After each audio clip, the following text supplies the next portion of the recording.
Likutei Sichos Chelik Yud Zayin, Volume 17, the second sicha for Parshas Emor. This is a Rashi sicha which discusses a very fundamental mitzvah of Chodosh. Chodosh, that is the prohibition of eating from the new harvest until such time that it's offered as an offering in the Beis HaMikdash, or in our days until the 16th of Nisan passes. And this is a discussion of whether this mitzvah applies in Chutz La'aretz, in outside of Eretz Yisrael, or exclusively only in Eretz Yisrael. This Rashi Sicha is not a difficult one, but it doesn't just deal with the common Rashi Sicha style, Pshutei Shel Mikra, just exclusively the Pshat, the simple basic meaning of the pasuk.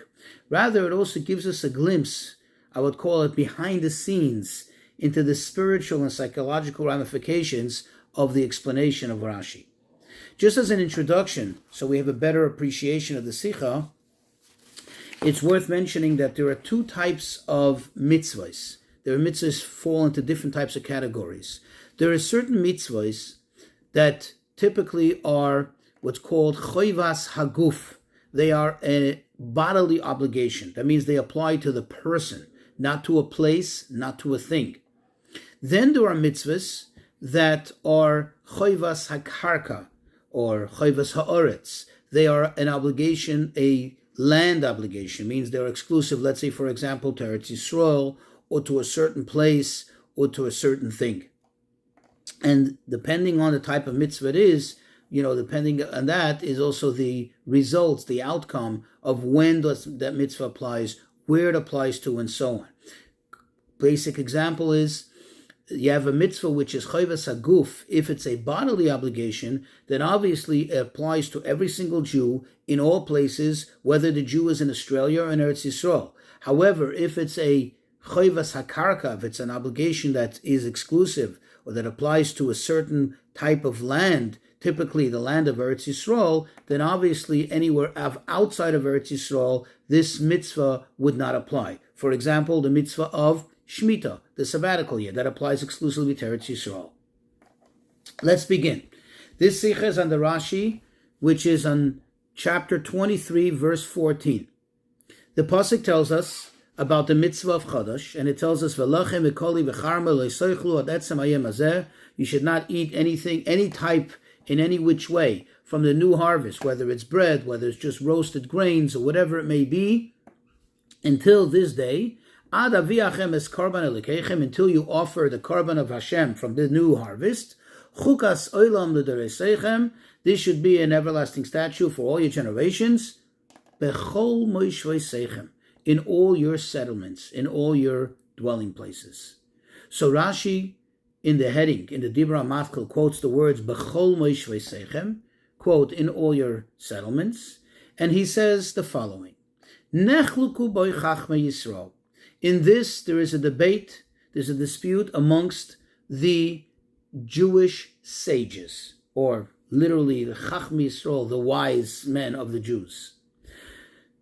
Yesh shalamdu, he says, number one, there are those who learned from here that Chodosh applies only, this mitzvah applies only and exclusively, that this mitzvah applies both in Chutz La'aretz and in Eretz Yisrael, because it says in all your dwelling places. That means wherever a Jew may live, this mitzvah applies.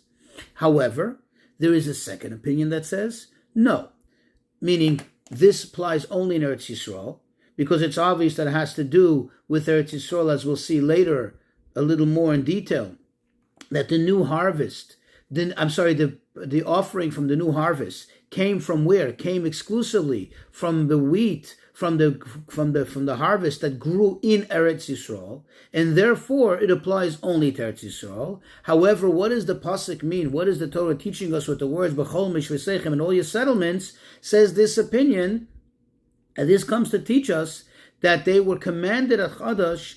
The mitzvah of Chodosh did not take effect. It did not begin to apply only until after the Yerusha v'Yeshiva, until they actually settled the land, and from when they conquered it and divided it amongst all the tribes. Only then did it take effect. Only then did they have to begin to observe this mitzvah. So before we begin to analyze this Rashi, first and foremost, it's important to just understand in the first place why Rashi felt the need to explain these words, B'chol Meshvesechem, quote, in all your settlements.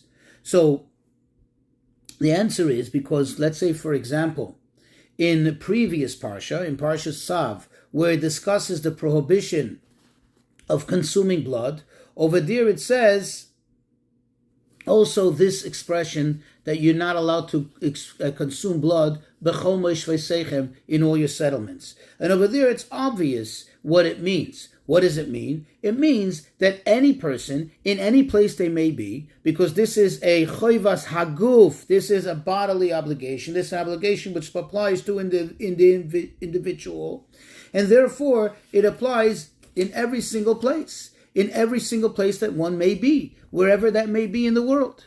And there it's obvious, there Rashi has no reason to explain it. However, here, where we know that Chodesh, the prohibition of eating from the new harvest, when does that prohibition end? Once, as the first said, once you offer the Omer, once you offer that offering on the Mizbeach, then it all becomes allowed.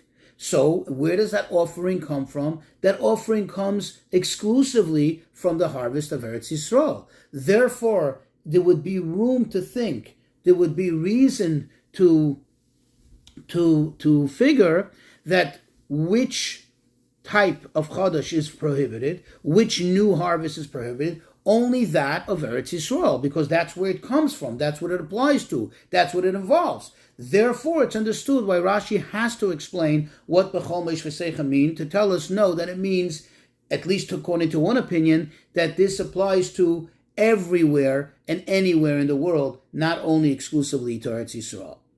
Okay, so that's understood. However, there are some questions that arise in Rashi. Number one, why does Rashi bring us a second understanding of the words B'chol Meshvesechem? The first one seems to do a good job in explaining what B'chol Meshvesechem means. That this, in contrast to what it would seem, this is telling us that it applies all over. Why bring the second opinion that it actually applies only to Eretz Yisrael, and it's coming to teach us that only after they settled it? Another thing is, there's a very interesting rule in Rashi. See, many times Rashi brings more than one understanding or more than one opinion on a certain word or a certain meaning. But when Rashi introduces it in the style that he introduces it here, namely that he gives us in the introduction, he prefaces by saying there are two understandings, there are two perushim, there are two explanations. That is because Rashi is telling us, I am going to give you two explanations. I'm going to give you more than one understanding of this, but I'm letting you know already in advance that both of them have equal standing. Both of them carry equal weight in the reasoning, in the understanding of the Pshutei Shamikra, of the basic meaning of the pasuk. It's just that practically you can't put one before the other. One has to come first, one has to come second. That's why they're going to come in the order where I'm going to quote one first and then the other one. But I'm telling you in advance that these are both equal. These are both the same. They carry the equal weight. Both of them equally complement Pshutei Shamikra. So the question is, we need to understand how over here are these two pirushim, these two explanations of the words B'chol Meshvesechem, equally explaining the pasuk and in the same level and carry the same weight, and both are equally right or hold the same equal balance in terms of application to this Pshutei Shamikra. We need to understand it a little deeper how that is the case. And another question is, what does Rashi mean with the words Nechelku Bai, that they argue in this, the debate in this, Chachmei Yisrael? Well, obviously, most, if not all, interpretations and commentaries come from Chachmei Yisrael, from the Jewish sages. What is Rashi adding with that? What is Rashi trying to hint to us with that? And the explanation in this is, and we'll take, for example, another mitzvah, the mitzvah of Sirus, Behema, and Chaya, of the prohibition of castrating any whatsoever animal. And over there, the Torah says, quote, Uve'artzachem loy ta'asu. In your land, in your country, you shall not do this. And over there, Rashi explains that what is the word ube'artzachem and in your land, quote, mean? What is it coming to tell us? That it's coming to tell us that anything that is in your land, any whatsoever type of living thing, you're not allowed to castrate. Now, what is this really? What's behind this? Because it's obvious that this mitzvah does not apply exclusively to artzachem, to your land. Typically in the Torah, when it says your land, what does it mean? Your land means Eretz Yisrael. But it's obvious that the Torah cannot be telling us that the mitzvah, the prohibition of castrating an animal, applies only in Eretz Yisrael, and that it should be permitted outside of Eretz Yisrael. It's obvious that when the Torah tells us that it's prohibited, which it is something that is in the category of choivas haguf. It falls into the category of a mitzvah which applies to the bodily thing, to the thing itself. And regardless of where that thing is, the mitzvah applies. Now, what do you see from here? That although pshutei shel mikra, although the simple basic meaning of the word ba'artzachem would have typically been in your land, quote, meaning in Eretz Yisrael, but in this case, because of the logic, the rule, the obvious logic of the fact that it's a choivas haguf, that it's an obligation that applies to the bodily thing, applies to the thing, not to the land, therefore it overrides what ba'artzachem would typically mean, and therefore Rashi has a need to explain that in this case, ba'artzachem, quote, in your land, doesn't mean in your land in Eretz Yisrael, but it means anything that's on your land, any moving thing, any living thing, one is prohibited to castrate. One is prohibited to do this. This will help us have an understanding here. You see, it's obvious that any time that there is a choivas hakarka, any mitzvah that applies to the land, specifically to Eretz Yisrael, it's obvious that that is only in Eretz Yisrael. And if so, there is a problem in pshutei shel mikra. There's a problem in our pasuk. Because if you only bring the first explanation, which says that over here, b'chol moish v'seicha means all over Eretz Yisrael, the question would be then, this seems to negate the idea, the premise, that choivas hakarka, that's a mitzvah that has exclusive to the land, that it should be exclusive to Eretz Yisrael. So even though you have the words in the pasuk, but there still seems to be a problem. You see, we brought the pasuk before about the castration prohibition. And over there we see that the rule, the logic of choivas haguf overrides the typical pshutei shel mikra. Thus over here too, one may argue, the first understanding, the first opinion, that b'chol moish v'seichem, quote, in all your settlements, means all over the world, anywhere in the world, that the prohibition of chadash applies, one would think, what? That doesn't make sense. Because this is something that is exclusive to Eretz Yisrael, so it should not apply anywhere else. And the fact that it says b'chol v'seichem maybe means something else. Maybe it's trying to teach us something else about this mitzvah, and it's just expressing it with the words b'chol v'seichem. And that is what prompted Rashi to bring the second opinion. Remember, we asked, why did he bring the second opinion? We understood why he had to explain b'chol v'seichem in the first place, because as soon as you read it in the pasuk, it seems to immediately raise the question, what's going on over here? This is a mitzvah that should apply only to Eretz Yisrael, and yet it says b'chol v'seichem. But once Rashi brought the first understanding, which says yes, it qualifies the actual question that says yes, this applies all over the world, Rashi cannot suffice for that, because there's still a question that lingers. What do you mean it applies to all over the world? This is something which is, at least logically, rationally, should have been only an exclusive to Eretz Yisrael. And therefore Rashi brings the second pirush. In the second pirush, which says, yes, indeed, it applies only to Eretz Yisrael. And b'chol v'seichem, all your settlements, is not telling us in all the places, but only after you settle all over Eretz Yisrael, then you begin to implement this mitzvah. Then there's a question. If that's the case, why not just bring the second one? Why not just bring the second opinion and suffice with that for Pshut Shemikra, that Bechomesh V'Seichen over here means what? That it means that it is only after they settled the land, but it applies only to Eretz Yisrael, which would be consistent with the rule of Choivas HaKarka, that a mitzvah that is a land mitzvah that is connected to the land, that it is only in Eretz Yisrael. Why not just bring this? The answer is very obvious, because that would negate what Bechomesh V'Seichen typically means in Pshut Shemikra. So what do you see over here? How are these two explanations? How are these two interpretations? How are these two opinions balanced, equal? You remember we brought the rule that when Rashi prefaces by introducing and saying, I'm going to bring you two explanations, or there are several understandings of this, that what Rashi is telling us that they're all shakal, they're all even balanced, they're all equal, they're all the same. How are they both the same? Because they both equally carry the same difficulty. Both of them have an issue, a problem with the word Moshvei Seichem. That Moshvei Seichem over here is different.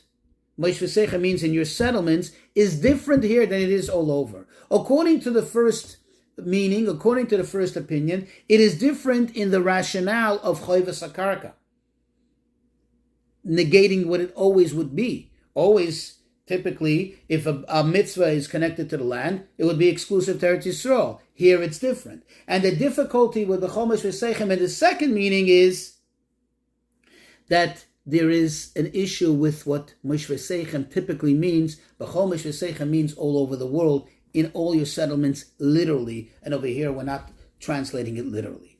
Now we can appreciate and understand better why Rashi tells us that the debate here, the dispute here is amongst Chachmei Yisrael, the sages of the Jews, the wise of the Jews, the thinkers. You see, because this is an issue, this is not so much a matter of translation of the literal word, rather it's a matter of intellectual understanding of the character and approach of a Yid an attitude to this mitzvah. You see, let's understand. Every korban, when you bring a korban, what does it do for the person? It's not just the offering of the animal. We know that the korban, more than the physical act, is more of a spiritual, emotional, psychological act. When a Yid brings a korban, let's say, for example, a sin offering, a guilt offering, what does that do to the person? It gives him a sense, it gives him a feeling of remorse. It gives him an attitude of, I wish I did better. I wish I will do better. I hope to do better. When a person brings, let's say, a korban toida, a thank you offering, an offering of gratitude, what does he feel? He's thanking Hashem for something. He becomes engulfed. He becomes full of a feeling of gratitude for Hashem, for all His greatness, for all His kindness. And the same actually also applies when it comes to the communal offerings. Those communal offerings is not, although it's being brought on behalf of the whole community, collectively, but also the individual has to take a moment at the time that it's being offered. Let's say, for example, on Yom Kippur, when the two goats are being offered, which one is being offered in the Beis HaMikdash, one's being thrown off the mountain, they are being offered to do what? To serve as a kapara, as an atonement for the people. But each individual needs to take that moment and think about his own personal atonement. Feel a sense of, tshuva, returning to Hashem, and a sense of kapara, a sense of atonement. So from here we can understand that when we are obligated, when we have to bring that offering of the first of the harvest, and up to that point you're not allowed to eat from it, what does that do for the person? What impression does it leave on the person? What effect is it supposed to have on the person? And the person has a deep sense of everything, the first of everything, goes to Hashem. Before I start to consume, before I start to benefit from what seems to be mine, I have to first give to Hashem. However, the question is, since at the end of the day, where do we take this first offering for Hashem?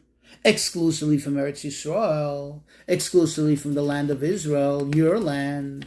The question becomes, if that's the case, how does a Jew that lives outside of Eretz Yisrael, which today is the case for most of the Jewish population in the world, how do we also emotionally, psychologically, and spiritually experience that sense of gratitude to Hashem, that sense of obligation that the first goes to Hashem? How do we become impressed with that? And this is where Rashi gives us the two different opinions. The first one is that the Jew who lives outside of Eretz Yisrael is forbidden to enjoy, is forbidden to partake from the new harvest until such time that in Eretz Yisrael they have offered from the new harvest, until such time that it was offered there. So this will do what for the person? This will give the person like a sense of recognition that everything comes from Hashem. True, it's not coming from my land, right here, right now where I live, from my harvest collectively, but the idea that I cannot eat, and the idea that I cannot partake from it, this is going to remind me, this is going to give me that sense of everything is first for Hashem. And this is notwithstanding the fact that it's not coming from my thing, because on the contrary, the fact that I'm not bringing it from my own, from my harvest, from our harvest, from the country that I live in, this will kind of generate a feeling to feel how low and distant we are, and how great this matter is, this concept, this idea of offering it to Hashem. Whereas the second opinion says, no, you need to first have it come from your tvuah. You have it come from your harvest in order for you to feel it. And that's why it says exclusively that it has to be from the harvest of the land. And it has to be in a time when you're settled, when you're totally involved, when you're totally entrenched in the spirit of Eretz Yisrael, in what it's all, in its holiness and so on. And the question, and then now we can understand, now we did say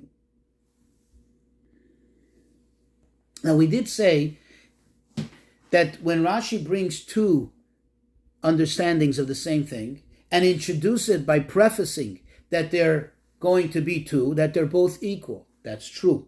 So we see how they're both equal. Both of them lead to the similar effect, right? Like we just explained. Again, those who live in Chutz La'aretz are going to have it, so to speak, in a negative way by not having it come from their harvest. And those who live in Eretz Yisrael are going to have the same effect, but obviously in a much more impactful way because it's coming from their harvest. And that's why both of them equally lead to the same objective, lead to the same results. That a Jew recognizes and feels that the first goes to Hashem.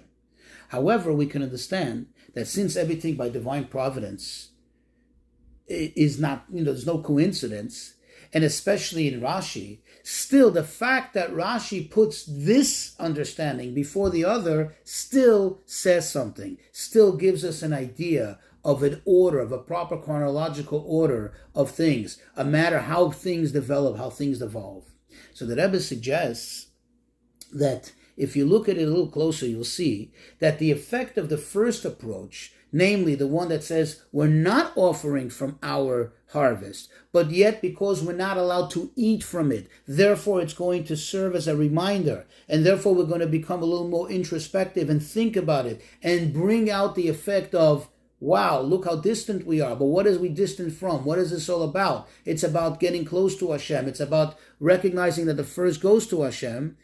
This, at the end of the day, is more an effect on the body, or what we call the nefesh habanis, the animalistic soul, because this is about eating, about not eating.